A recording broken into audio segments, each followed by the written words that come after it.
À ma pendillon de crémaillère? Ma sœur a déclaré, mon avocat a préparé les papiers, cette maison est à moi, elle a regardé la foule étage a dit, elle n'est plus la bienvenue ici. Mon mari a juste bu une gorgée étage a commencé à compter 3 moins 2 moins 1. Puis le silence s'est installé. Je m'appelle Adeline, j'ai 31 ans, et ce qui devait être le plus beau jour de ma nouvelle vie est devenu une exécution publique. Je me tenais au centre de mon salon. La maison était pleine. Pleine d'amis, de voisins, de familles. Pleine de l'odeur du cidre chaud aux épices et du feu de bois qui crépitait dans la cheminée que j'avais mis des semaines à restaurer. C'était ma pendaison de crémaillère. Dans la maison de ma grand-mère. Ma maison. J'avais levé mon verre, la gorge serrée par l'émotion, prête à remercier tout le monde. C'est là qu'elle a frappé. Ma petite sœur, Camille. Sa voix, claire et tranchante comme du verre brisé, a coupé la musique. J'aimerais dire quelque chose avant. Le silence s'est fait. 30 visages se sont tournés vers elle. Elle s'est avancée, son mari Julien et un homme en costume coûteux juste derrière elle. Ma sœur Adeline, a-t-elle commencé, un sourire venimeux aux lèvres. Adeline, qui a hérité de cette maison. Mais ce que vous ne savez pas, c'est comment. Mon cœur s'est arrêté. Notre grand-mère était malade, confuse. Adeline a profité de sa faiblesse. C'est de l'abus de faiblesse. L'homme en costume s'est avancé. Je suis maître Lombard. Nous avons une ordonnance du tribunal. Camille m'a regardé, ses yeux brillants d'un triomphe cruel. À partir de cet instant, cette maison est à moi. Elle a balayé la pièce du regard. Et elle, a-t-elle hurlé en me pointant du doigt. Elle n'est plus la bienvenue ici. Le sol s'est dérobé sous mes pieds. C'était un cauchemar. 30 paires d'yeux me fixaient, remplis de pitié, de choc. J'allais m'effondrer. Mais à cet instant, mon mari, Bastien, qui était resté silencieux, s'est contenté de boire une gorgée de champagne. Il a levé 3 doigts. Puis 2. Puis 1. Et le silence est devenu assourdissant. Bonjour à tous.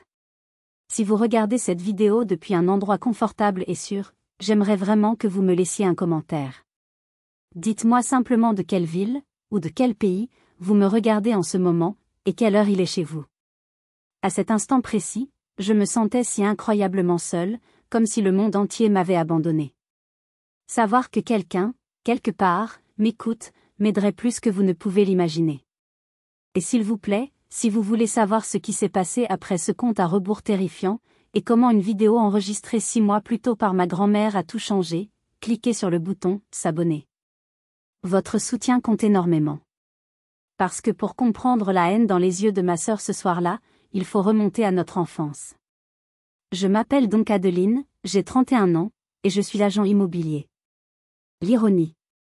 Je vends des foyers aux gens. Et je venais de perdre le mien. Cette maison, cette magnifique bâtisse normande à Colombage près de Rouen, c'était l'héritage de ma grand-mère, Odette. Mon sanctuaire. La fête aurait dû être une célébration. J'avais passé 1 an de ma vie, chaque centime de mes économies, à la restaurer. Les poutres apparentes, le grand âtre, tout avait été fait avec amour. Camille, ma sœur de 27 ans, était arrivée avec 1 heure de retard, comme toujours. Elle était magnifique, dans une robe qui coûtait probablement le prix de ma nouvelle chaudière. Je ne l'avais pas vue depuis les funérailles. Elle m'avait à peine salué. Elle avait commencé à faire le tour de la maison. Non pas comme une invitée, mais comme un inspecteur. Et maintenant, elle se tenait là, au milieu de mon salon, me traitant de criminel. L'humiliation était un poison chaud dans mes veines. J'entendais des gens chuchoter. Abus de faiblesse? Elle n'aurait jamais. Je voulais crier. Je voulais lui sauter à la gorge. Mais j'étais paralysée. Mon monde s'était rétréci à ce cercle de visages choqués, et à ma sœur, qui souriait, savourant sa victoire. J'ai regardé Bastien. Il était impassible. Et il a commencé à compter. 3, 2, 1. Qu'est-ce que ça voulait dire? Était-il devenu fou? Non. Il attendait quelque chose. Ou plutôt, quelqu'un. Pour comprendre cet instant, il faut comprendre Camille. J'ai 31 ans, elle en a 27. L'écart parfait pour une rivalité à sens unique. Nos parents ont divorcé quand j'avais 11 ans et elle 7. Ce fut une séparation laide, pleine de cris et d'assiettes cassées. Notre mère a dû se battre pour tout. Moi, j'étais l'aînée. Je suis devenue une vieille âme, du jour au lendemain. J'ai réagi en devenant hyper responsable, presque parentale. Je m'occupais de ma mère, je faisais mes devoirs sans qu'on me le demande, et je me réfugiais chez grand-mère Odette dès que possible. J'aidais Odette dans son immense jardin. Je passais des heures à écouter ses histoires, blottie dans la vieille cuisine qui sentait le bois de pommier et la cannelle. J'étais une enfant silencieuse. Camille était un feu d'artifice. Elle a réagi au divorce en exigeant d'être le centre de l'univers. Elle était bruyante, charmante, théâtrale. Elle avait besoin que tous les regards soient tournés vers elle, à chaque seconde. Je me souviens d'une fois, j'avais 13 ans. J'avais gagné un prix de français au collège. J'étais si fière. J'ai montré le diplôme à ma mère. Au même instant, Camille, 9 ans, a, accidentellement, fait tomber un vase entier de fleurs, inondant le tapis. Les félicitations se sont transformées en cris, et tout le monde a couru pour éponger les dégâts. Camille était au centre, en larmes. J'ai fini par ranger mon diplôme dans un tiroir. C'était ça, notre dynamique. Mon succès silencieux contre son besoin bruyant d'attention. Grand-mère Odette nous aimait toutes les deux, mais elle voyait clair en nous. Adeline a besoin de racines, disait-elle. Camille a besoin d'un miroir. La véritable fracture, la faille sismique qui a tout détruit, est arrivée il y a 5 ans. Camille avait 22 ans. Elle avait un projet. Elle voulait monter une entreprise d'organisation d'événements de luxe à Deauville. Elle avait besoin d'un capital de départ. 50 000 €. Elle a présenté son dossier à grand-mère Odette, s'attendant à ce qu'elle signe le chèque. J'étais là. Odette a étudié les papiers. Le business plan était plus rempli de photos de yachts que de chiffres réalistes.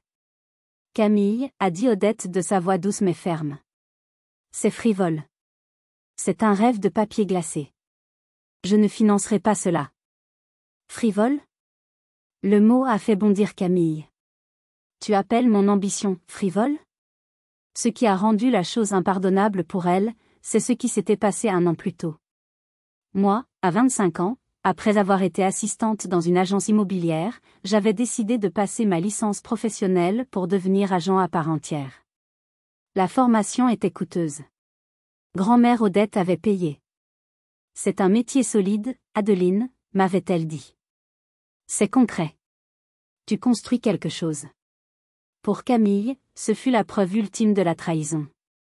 Bien sûr, avait-elle hurlé ce jour-là, son visage rouge de rage. Tu paies des milliers d'euros pour la formation solide et concrète de la parfaite Adeline. Mais mon rêve à moi, il est frivole. J'ai essayé de la calmer. Camille, ce n'est pas pareil. J'ai un plan de remboursement.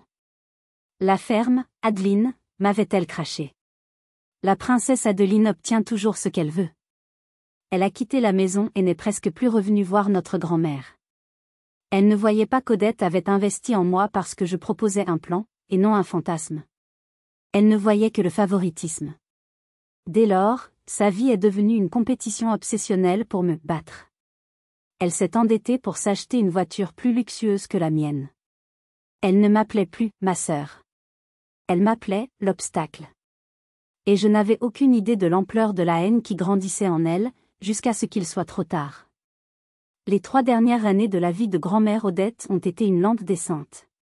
Son arthrite la faisait souffrir, mais son esprit était un rasoir. Mon travail d'agent immobilier, bien que prenant, me permettait une certaine flexibilité.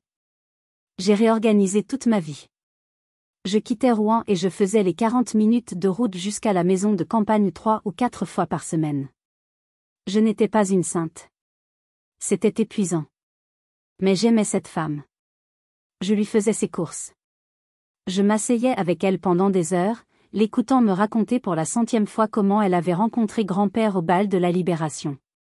Je m'occupais de ses papiers, je l'emmenais chez le médecin. Nous regardions de vieilles comédies françaises à la télévision, en mangeant de la tarte aux pommes.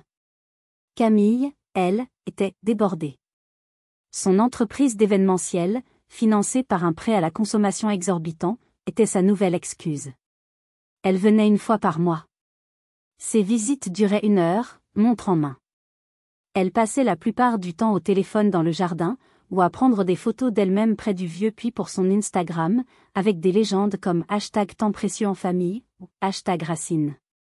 Et quand elle parlait à notre grand-mère, ses questions étaient toujours les mêmes. Dis-moi, grand-mère, tu es sûre que tu veux garder cette grande maison? Ça doit coûter une fortune en entretien. Le voisin n'a pas fait une offre pour le terrain derrière la grange? Il paraît que ça vaut de l'or. Tu devrais vraiment laisser Adeline s'occuper de tes comptes. Tu es sûre que tu gères tout ça correctement? Chacune de ces phrases était une petite piqûre, une tentative de planter une graine de doute.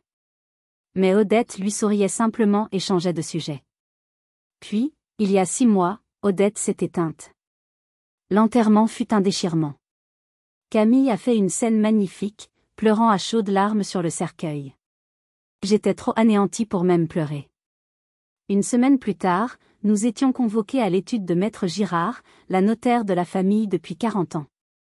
Une femme d'une 60aine d'années, petite, vêtue de gris, avec un regard qui ne laissait rien passer. La tension dans la pièce était palpable. Maître Girard a ouvert l'enveloppe scellée. Le testament était, à l'image d'Odette, incroyablement précis. Elle avait tout divisé en 2 lots. À Camille, elle léguait l'intégralité de son portefeuille d'investissement, actions, obligations, assurance-vie, et tous les comptes bancaires. En euros purs, c'était une somme considérable. Une somme qui, Maître Girard nous l'a confirmé, avait une valeur nette supérieure d'au moins 30% à celle de la maison. Et à moi, Adeline, elle léguait la maison, son contenu, et le terrain attenant. La notaire a ensuite lu une clause personnelle qu'Odette avait insisté pour ajouter. À ma petite fille Camille, je laisse la valeur, car je sais que c'est ce qu'elle recherche pour bâtir sa vie. À ma petite fille Adeline, je laisse le foyer, car je sais qu'elle en préservera l'âme. J'ai éclaté en sanglots silencieux. Ce n'était pas un don, c'était une mission. Camille, elle, n'a pas bougé. Son visage était de marbre. Elle s'est levée. Elle a rajusté son sac à main. Félicitations, Adeline, a-t-elle lancé, sa voix blanche. Amuse-toi bien à jouer à la poupée dans ton musée poussiéreux. Moi, je vais utiliser mon argent pour construire quelque chose de réel. Elle est sortie. Sans un regard en arrière. Ma propre sœur venait de cracher sur la dernière volonté de notre grand-mère. Elle venait de réduire son amour à une simple transaction financière. J'étais sous le choc, mais une partie de moi était aussi soulagée. Je pensais que c'était fini. Dites-moi dans les commentaires, si vous aviez été à ma place, qu'auriez-vous fait à ce moment-là? Auriez-vous essayé de lui parler? De lui offrir de l'argent de la maison pour apaiser les choses? J'ai vraiment besoin de savoir ce que vous en pensez. Parce que moi, naïvement, je n'ai rien fait. Je pensais que c'était la fin. J'avais la maison, elle avait l'argent. J'avais tort. Pour Camille, ce n'était que le début de sa vengeance. Les premières semaines dans la maison ont été un mélange étrange de deuil et d'excitation. Le silence était lourd. Chaque pièce sentait la lavande et le vieux bois, l'odeur de ma grand-mère. Mais la maison était fatiguée. La plomberie gloussait, l'électricité grésillait, et la magnifique véranda à l'arrière, autrefois remplie de géraniums, prenait l'eau. J'ai pris une grande inspiration. J'allais utiliser mes économies et contracter un prêt travaux.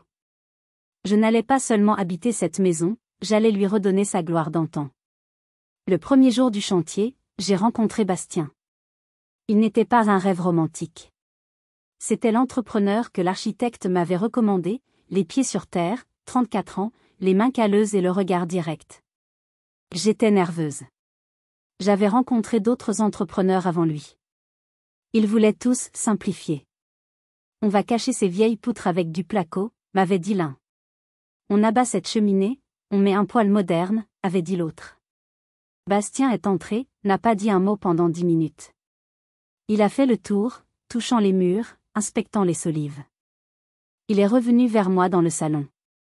Ces colombages, a-t-il dit, sa voix grave résonnant. Ils ont presque 200 ans. Ce serait un crime de les cacher. On va les sabler, les traiter. Et cette cheminée, elle est le cœur de la maison. On va la retuber. Il m'a regardé. Ça coûtera plus cher en main-d'œuvre, mais ce sera fait correctement. J'ai su à cet instant que je pouvais lui faire confiance. Les 6 mois suivants ont été les plus difficiles et les plus gratifiants de ma vie. C'était un chaos de poussière, de bruit de marteau, de factures et de décisions. Et au milieu de ce chaos, Bastien était mon ancre. Il était le premier arrivé, le dernier parti. Il était méticuleux. Mais plus que ça, il était gentil. Il me voyait, moi, Adeline. Pas la parfaite Adeline, ni l'ombre de Camille. Il voyait une femme qui essayait de tenir une promesse faite à sa grand-mère. Notre romance n'a pas commencé par un coup de foudre. Elle a commencé par un respect mutuel. Elle a commencé par des cafés partagés à 7 heures du matin sur des seaux retournés, à discuter des nuances de l'enduit à la chaux. Un soir, j'étais épuisée. Une livraison de carrelage était arrivée endommagée. J'étais assise sur les marches, la tête entre les mains, au bord des larmes. Bastien s'est assis à côté de moi, en silence. Il m'a juste tendu une bouteille d'eau. Ce que vous faites ici, c'est grand, m'a-t-il dit doucement. Vous ne réparez pas seulement une maison. Vous honorez une mémoire. Votre grand-mère aurait été fière.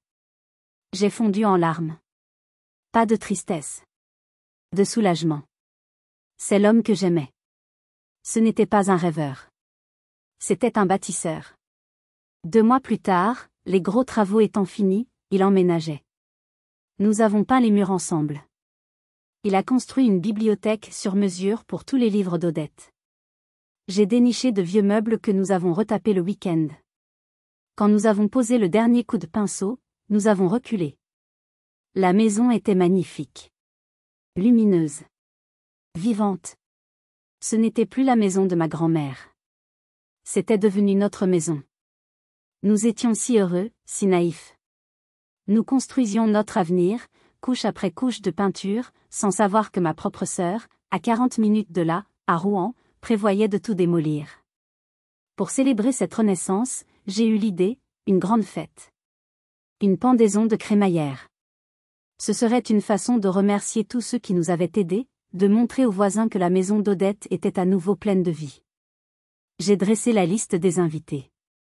Bastien m'observait depuis l'îlot de la cuisine qu'il venait de finir d'installer. Tu vas l'inviter, n'est-ce pas? Son ton était neutre, mais je savais ce qu'il pensait. Je n'avais pas eu besoin de lui demander de qui il parlait. Oui, ai-je dit, un peu sur la défensive. C'est ma sœur, Bastien. Je dois essayer. Je veux lui montrer que je ne lui en veux pas. Je veux la paix. Bastien a essuyé ses mains sur un chiffon. La paix, Adeline, ça se fait à 2. Et Camille est en guerre. Tu es trop dur, ai-je rétorqué. Elle a eu son argent. Elle est sûrement passée à autre chose. Oh, comme j'étais naïve. J'ai appelé Camille. J'appréhendais sa froideur, son mépris. Au lieu de ça, j'ai eu droit à une effusion de chaleur. Adeline. Ma chérie, sa voix était mielleuse. Une pendaison de crémaillère? Quelle idée merveilleuse! Bien sûr que je serai là. Avec Julien. Je suis tellement heureuse pour toi, vraiment. Tu le mérites tellement. J'ai raccroché, troublée. Sa gentillesse soudaine était plus déstabilisante que sa haine habituelle. Une partie de moi, la grande sœur épuisée qui voulait juste que sa famille soit normale, a choisi d'y croire. Une semaine plus tard, le piège s'est mis en place. Camille m'a appelé. Dis-moi, chérie. Je suis en train de planifier un mariage immense pour une cliente, et elle rêve d'une véranda style 1900, exactement comme celle de grand-mère. Tu te souviens des vieux plans originaux? Ceux qui étaient dessinés à la main? Je pourrais les emprunter juste pour les montrer à mon architecte? Je te jure que j'y ferai attention. Je te les rends demain. Mon estomac s'est serré. Ces plans étaient des reliques. Ils dataient de 1910, roulés dans un tube en carton dans le bureau d'Odette. Je ne sais pas, Camille, ils sont fragiles. Oh, s'il te plaît, a-t-elle supplié. C'est super important pour mon business. Je ne les sors même pas du tube. S'il te plaît. Pour moi? La partie de moi qui voulait la paix a gagné. La partie de moi qui se sentait encore coupable de son favoritisme a cédé. D'accord. Mais sois prudente. Elle est venue les chercher, m'a serré dans ses bras, m'a appelée la meilleure des sœurs. Elle me les a rapportés 3 jours plus tard. J'ai ouvert la porte, et elle était là, le visage défait, l'air au bord des larmes. Le tube en carton était taché. Adeline? Je suis tellement désolée. Je ne sais pas comment c'est arrivé. Elle a sorti les plans sur la table de la cuisine. Une énorme tache de vin rouge, sombre et collante, avait bavé sur plus de la moitié du document. C'est mon chat. Il a sauté sur la table, a renversé mon verre. J'ai essayé d'éponger mais... Oh, Adeline, c'est une catastrophe. Elle semblait si sincèrement bouleversée que, comme une idiote, je l'ai réconfortée. Ce n'est pas grave, Camille, calme-toi, ce ne sont que des papiers. Ce n'est que lorsqu'elle est partie que j'ai regardé de plus près. La tache n'était pas juste sur les plans. Elle avait imbibé le papier centenaire, le rendant illisible. Et elle couvrait, comme par hasard, la totalité de la section détaillant les fondations de la véranda et ses points d'ancrage structurels. J'ai dû appeler l'architecte en urgence. Adeline, m'a-t-il dit, exaspéré. Sans ces plans, je ne peux pas garantir la stabilité des nouveaux travaux. Je dois refaire des relevés complets, des sondages. On en a pour au moins 3 000 € de frais supplémentaires. J'ai payé. J'étais furieuse. Ce soir-là, j'ai tout raconté à Bastien. Il n'a pas dit un mot. Il a juste regardé la tache de vin, puis m'a regardé. Tu penses vraiment que c'est son chat? Qu'est-ce que tu insinues? J'insinue que cette tache est parfaitement placée. J'insinue que ta sœur n'est pas maladroite, elle est vicieuse. Bastien. C'est horrible de dire ça. Il a secoué la tête, l'air fatigué. Adeline. Réveille-toi. Le lendemain matin, Bastien était debout à l'aube. Je l'ai trouvé sur une échelle, en train d'installer de nouvelles caméras de sécurité, bien plus sophistiquées que notre ancien système. Une au-dessus de la porte d'entrée, une donnant sur le jardin, et une à l'intérieur, dans le salon. C'est pourquoi, lui ai-je demandé. Juste pour les cambrioleurs, mon amour, a-t-il répondu, sans me regarder. On ne sait jamais. Je ne savais pas que le cambrioleur qu'il soupçonnait avait une clé et partageait mon nom de famille. Le jour de la pendaison de crémaillère est arrivé. Le temps était parfait, un début d'automne normand, frais et ensoleillé. La maison brillait. J'avais fait un immense chaudron de cidre chaud, la recette d'Odette. Le feu crépitait. Nos amis, nos voisins, et ma mère, qui avait l'air si heureuse, étaient tous là. Le brouhaha des rires remplissait la maison. Pour la première fois depuis des mois, je me sentais légère. Puis Camille est arrivée. Elle a fait une entrée, comme toujours. 1 heure de retard. Elle portait une robe en soie vert émeraude qui semblait déplacée dans ce cadre rustique. Son mari, Julien, la suivait comme une ombre, l'air mal à l'aise. Et il y avait l'homme. Maître Lombard. Le même costume cher, la même mallette en cuir. Ma sœur adorée, s'est-elle exclamée, en me serrant dans ses bras d'une façon théâtrale. Son parfum m'a presque étouffée. La maison est incroyable. Vraiment. Tu as fait un travail fou. Mais ses yeux n'étaient pas sur moi. Il passait en revue la foule, comptait les têtes. Ils évaluaient l'audience. Bastien s'est approché, m'a tendu une coupe. Il n'a pas souri. Camille. Julien. Il a regardé Lombard. Un ami? Maître Lombard, a corrigé Camille, un peu trop rapidement. Un associé. Il est passionné d'architecture normande. Lombard m'a serré la main. Sa poigne était moite et froide. Magnifique propriété. Un potentiel énorme. Pendant l'heure qui a suivi, j'ai essayé d'être une bonne hôtesse. Mais un sentiment de malaise grandissant s'emparait de moi. Camille et Lombard ne se mélangeaient pas. Ils ne mangeaient pas. Ils inspectaient. Je les ai vus près de la grande cheminée. Camille désignait les moulures restaurées. Lombard prenait des photos avec son téléphone. Pas des selfies.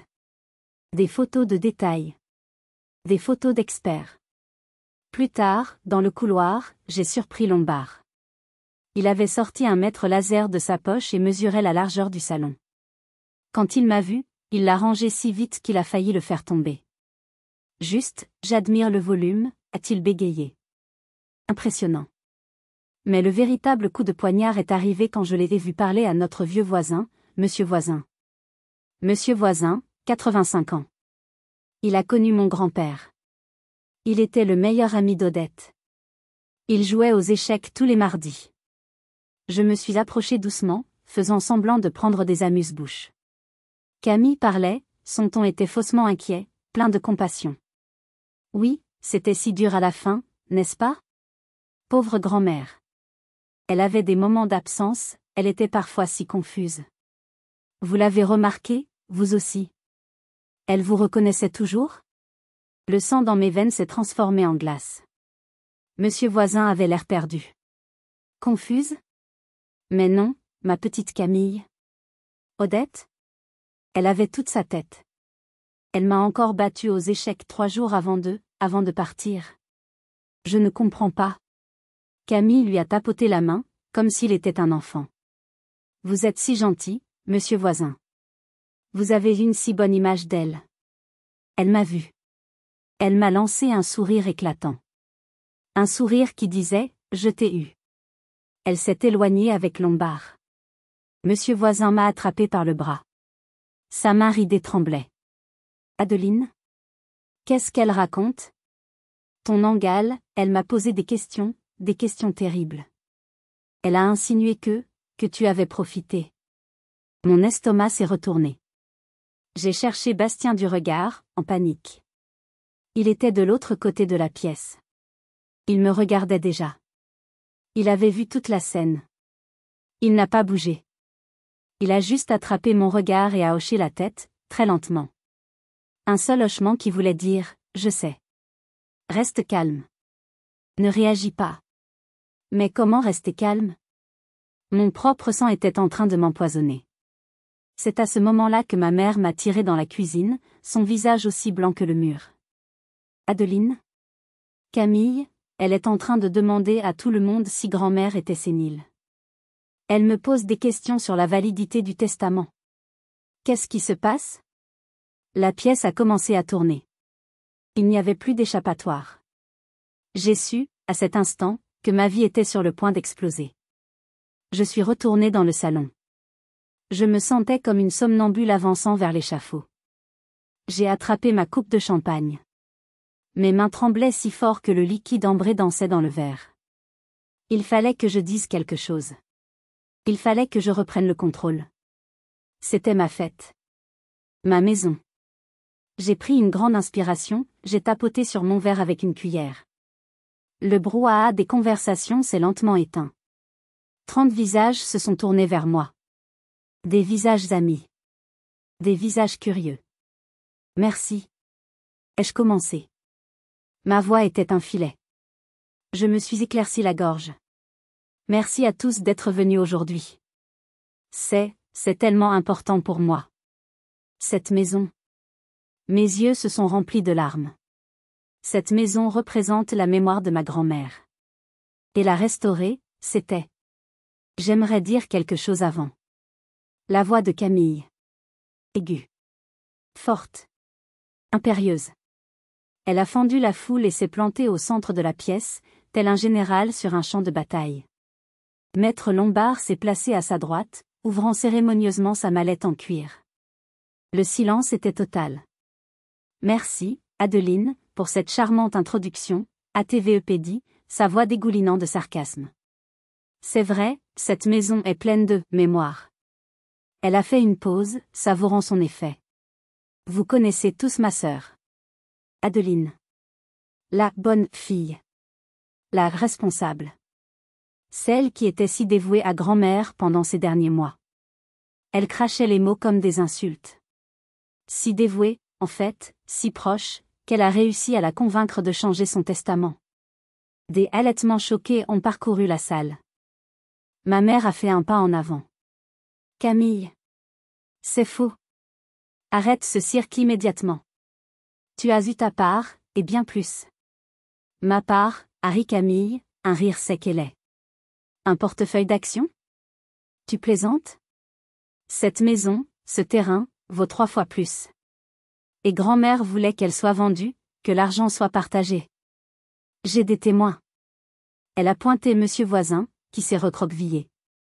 Mais Adeline, ici présente, elle a abaissé sa voix, prenant un ton de fausse pitié. A profité de la confusion mentale de notre grand-mère. Une femme de 91 ans. Elle l'a isolée, l'a manipulée. C'est un crime. Ça s'appelle un abus de faiblesse.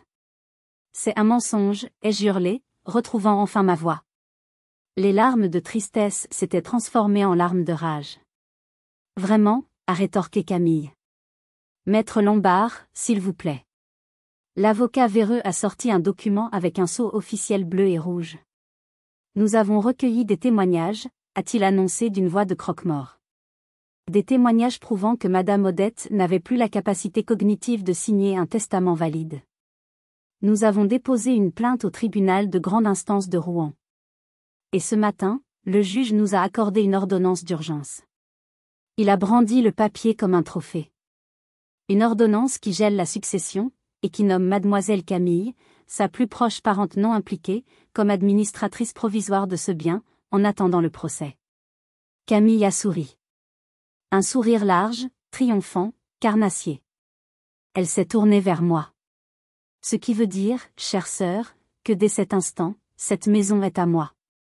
Elle s'est ensuite tournée vers la foule médusée. Et elle, a-t-elle hurlé, son doigt pointé sur mon cœur. Elle n'est plus la bienvenue ici. Le temps s'est arrêté. Humiliation. Le mot était trop faible.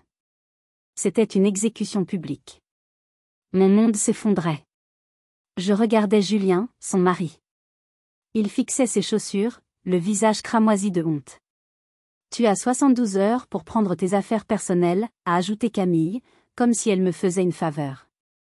Après quoi, tout ce qui restera sera considéré comme partie de la succession. J'allais tomber. Mes genoux ont fléchi. Mais soudain, j'ai senti la main de Bastien se poser fermement sur ma taille, me retenant droite. Sa chaleur était un point d'ancrage dans la tempête. Sa voix, basse et solide, a résonné dans mon oreille, couvrant le bourdonnement dans ma tête. Ne t'inquiète pas, respire. J'ai appelé maître Girard dès que je les ai vus arriver avec leur mallette. Elle est en route. Elle devrait être là d'une minute à l'autre. J'ai relevé la tête. Le brouillard de la panique s'est légèrement dissipé. J'ai regardé Bastien. Il était d'un calme terrifiant. Il a lâché ma taille. Il a fait un pas en avant. Il a pris une coupe de champagne sur un plateau qui passait. Beau discours, Camille, a-t-il dit. Sa voix portait sans effort dans le silence de mort. Vraiment. Digne d'une production théâtrale. Très impressionnant. Camille et Lombard l'ont dévisagé, surpris par son ton détaché, presque moqueur.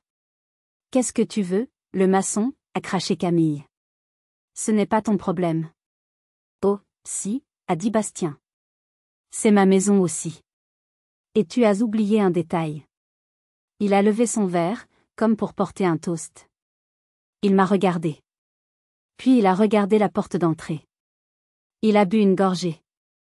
Et il a commencé à compter. 3. Sa voix était la seule chose qu'on entendait. Camille a froncé les sourcils, sa confiance vacillant pour la première fois. Qu'est-ce que c'était que cette mise en scène? Lombard a resserré sa prise sur sa mallette. 2. Le silence était si total que je pouvais entendre ma propre respiration. Les invités étaient figés, comme des statues de cire, les yeux passant de Bastien à Camille. J'ai vu Julien, le mari de Camille, commencer à transpirer. 1. Au moment précis où il disait « 1 », la sonnette de la porte d'entrée a retenti. Ding-dong. Le son a fait sursauter tout le monde. Sauf Bastien. Il a souri. Et voilà. L'avocate, a-t-il annoncé. La vraie. Tous les regards se sont tournés vers l'entrée. La porte s'est ouverte. Et maître Girard, la notaire de notre famille depuis 40 ans, est entrée. Elle avait 65 ans passés, portait un tailleur-pantalon gris impeccable, et dégageait une autorité naturelle que Lombard, avec son costume tape à accent grave-l'œil, ne pourrait jamais imiter. Elle n'était pas essoufflée. Elle était furieuse. « Bonsoir, Adeline, Bastien », a-t-elle dit calmement, en nous saluant d'un signe de tête. Puis elle s'est tournée vers ma sœur. « Bonsoir, mademoiselle Camille. »« Monsieur Lombard. » Son regard s'est durci. « Il me semble que vous avez quelque chose qui ne vous appartient pas. » Camille, essayant de reprendre le dessus, a ricané. « Maître Girard. Vous perdez votre temps. Votre cliente est morte. Nous avons une ordonnance du tribunal. C'est la loi. » Maître Girard s'est approché, ses talons claquant sur le parquet que j'avais passé un mois à poncer. « Ma cliente, monsieur Lombard, est ici, » a-t-elle dit en me désignant. « C'est Adeline. Et le testament que j'ai lu, que j'ai fait enregistrer, et dont j'ai été le témoin, est valide, légal et inattaquable. C'est ce que nous verrons au tribunal, » a rétorqué Lombard, essayant de bomber le torse. « Oh, nous n'allons pas attendre le tribunal, » a dit Bastien. Il a sorti une petite clé USB de sa poche. « Vous voyez, Camille, » a dit Bastien. « Maître Girard s'occupe de la loi. Moi, je m'occupe des faits. » Delphine ? Ma cousine Delphine, qui était près de la télévision que nous avions installée pour la fête, s'est approchée et a pris la clé USB. « Qu'est-ce que c'est que ça ?» a bégayé Camille. La panique commençait à poindre dans sa voix. « Appelons ça une seconde opinion », a dit Bastien. Sur la « confusion de grand-mère ».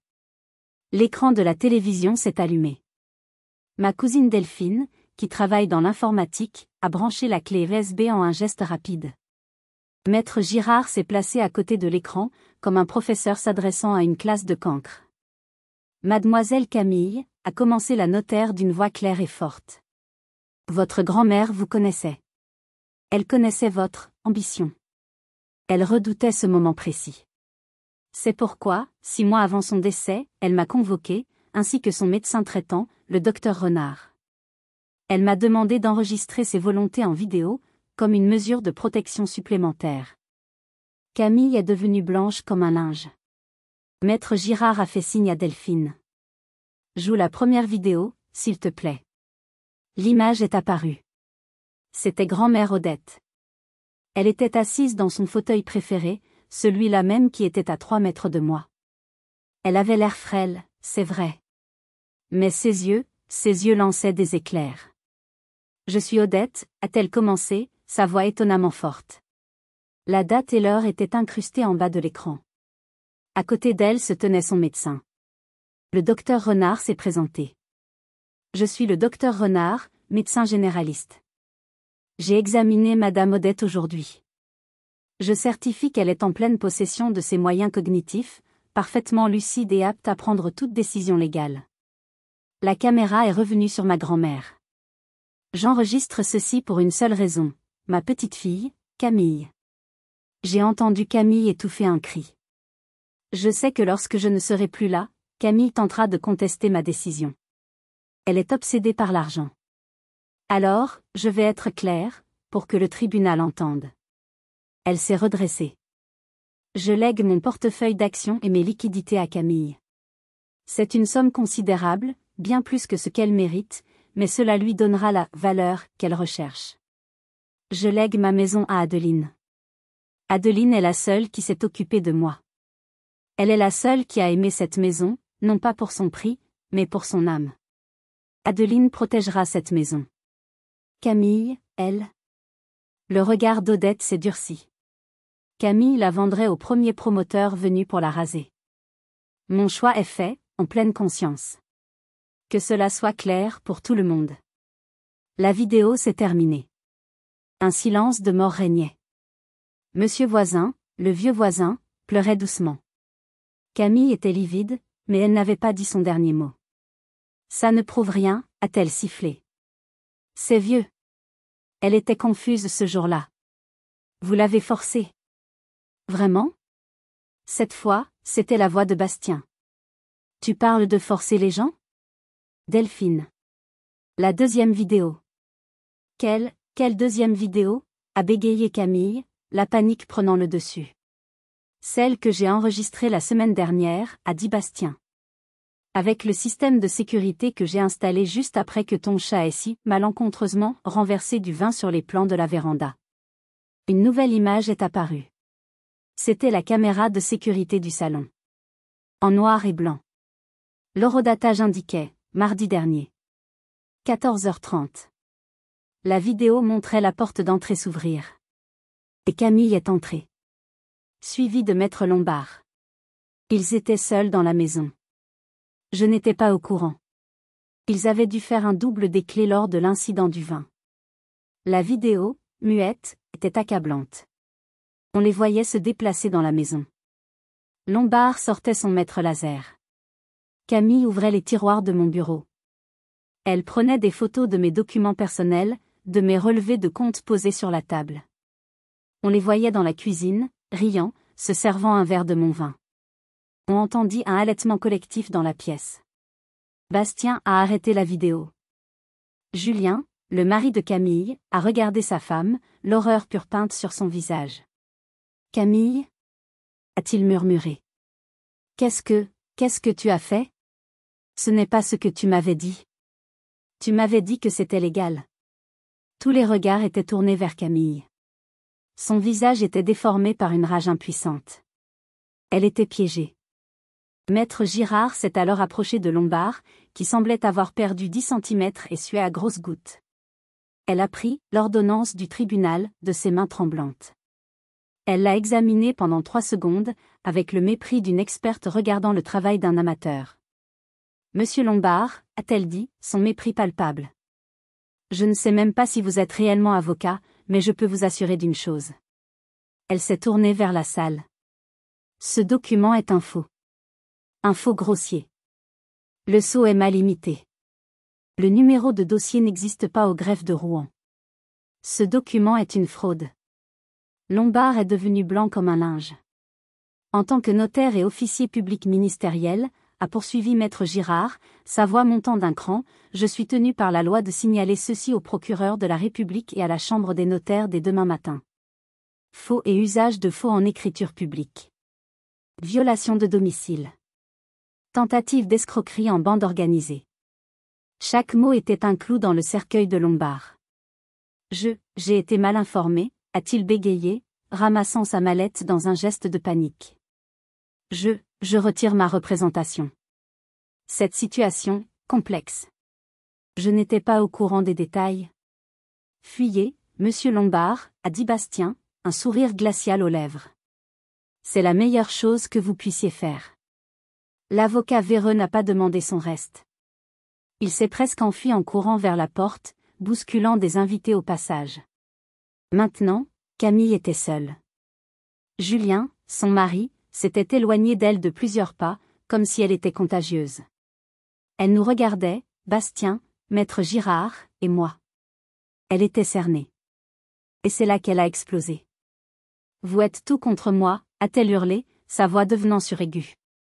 Tous. Depuis toujours. Elle a toujours accent aigu la favorite, criait-elle, en me pointant du doigt, son corps tremblant de rage. La parfaite Adeline. La solide Adeline. Celle qui ne fait jamais d'erreur. Et moi? Moi, j'étais juste là, frivole. Celle qui n'était jamais assez bien. Camille? A commencé ma mère, en larmes. Ce n'est pas vrai? Non, a-t-elle coupé. Vous ne comprenez rien. Vous êtes assis là, dans votre petit monde parfait, à me juger. Pendant que toi, Adeline, tu jouais à la poupée avec cette vieille bicoque, moi, je voyais le potentiel. Son visage était rouge de colère. Tu sais ce que vaut ce terrain? Tu le sais? Avec les nouveaux projets immobiliers? Des millions. Des millions d'euros. Et tu gâches tout ça pour jouer à la petite maison dans la prairie. C'est pathétique. Le silence qui a suivi était plus lourd que tout. Elle l'avait dit. Devant tout le monde. Elle avait révélé la vérité. Ce n'était pas une question d'amour. Ce n'était pas une question de respect pour grand-mère. Ce n'était même pas de la jalousie fraternelle. C'était juste l'argent. Ça avait toujours été l'argent. Ma mère a été la première à bouger. Elle a traversé la pièce. Son visage n'était plus triste. Il était dur. Dur comme la pierre. Elle s'est arrêtée devant Camille.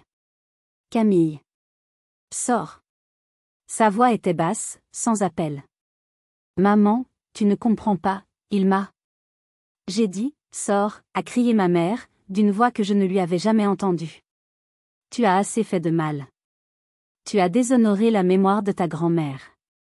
Tu m'as fait honte. Sors de cette maison. Julien, son mari, a finalement bougé. Il était livide. Il a attrapé le bras de Camille. Camille, on s'en va. C'est fini. Lâche-moi. Tu ne me touches pas.